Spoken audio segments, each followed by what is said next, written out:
राधे राधे। आप सभी का एक बार फिर से स्वागत है हमारे चैनल में। आइए आज आमल की एकादशी की व्रत कथा सुनते हैं। पौराणिक कथाओं में उल्लेख है कि जब भगवान विष्णु ने सृष्टि की रचना की तो उन्होंने आंवला वृक्ष को भी उत्पन्न किया।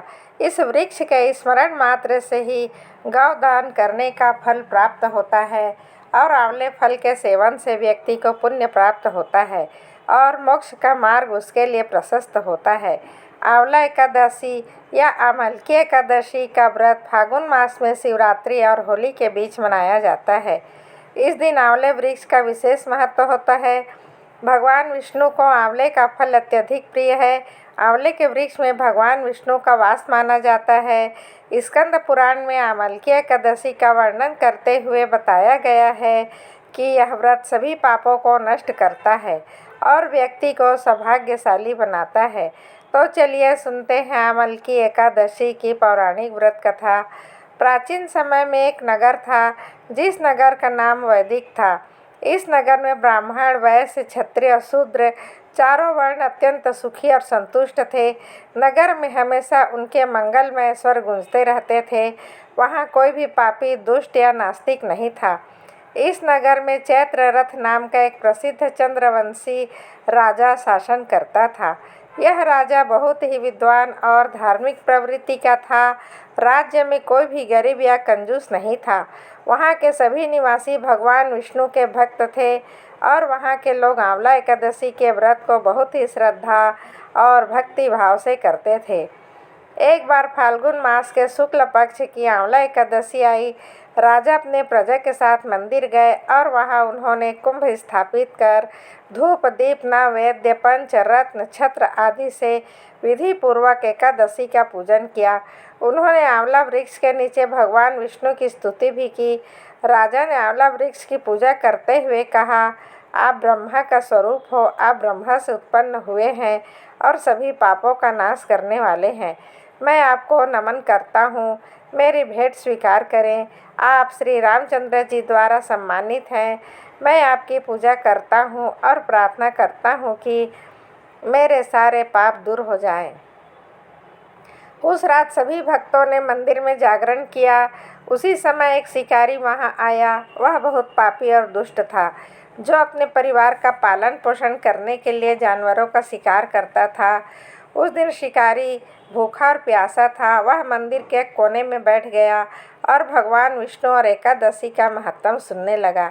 इस प्रकार शिकारी ने पूरी रात जागरण किया और सुबह अपने घर लौट गया। सभी भक्त भी अपने अपने घर चले गए। कुछ समय बाद शिकारी की मृत्यु हो गई। आंवला एकादशी के व्रत और जागरण के प्रभाव से शिकारी अगले जन्म में राजा के यहाँ पैदा हुआ। उसका नाम बसूरज रखा गया। वह जब बड़ा हुआ और राजा बना तो उसके पास एक विशाल सेना थी। उसका राज्य धन्य धान्य से परिपूर्ण भी था। उसकी शक्ति चंद्रमा के समान थी, पराक्रम भगवान विष्णु के समान और स्थिरता पृथ्वी के समान थी। एक दिन राजा बसूरज शिकार के लिए जंगल गए। फिर वहाँ वह अचानक रास्ता भटक गए। दिशा न जानने के कारण उन्होंने आंवले के पेड़ के नीचे विश्राम किया और वहीं उन्हें नींद आ गई। उसी समय पहाड़ से डाकुओं का एक समूह वहां आ गया।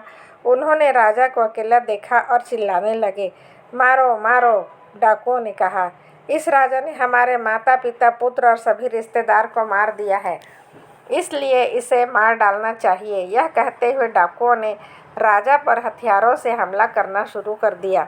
जब डाकुओं ने राजा पर हमला किया तो ऐसा लगा कि उनके हथियार राजा के शरीर से टकराते ही फूल बन गए हों। उनके सभी हथियार उल्टे उन पर ही वार करने लगे और ऐसा होते ही सभी डाकू बेहोश हो गए। उसी समय राजा के शरीर से एक दिव्य देवी प्रकट हुई। वह अत्यंत सुंदर थी और सुंदर वस्त्र और आभूषणों से सुसज्जित थी। उनकी आंखों से लाल अग्नि की किरणें निकल रही थी। देवी ने तुरंत डाकुओं पर आक्रमण किया और सभी को मार डाला।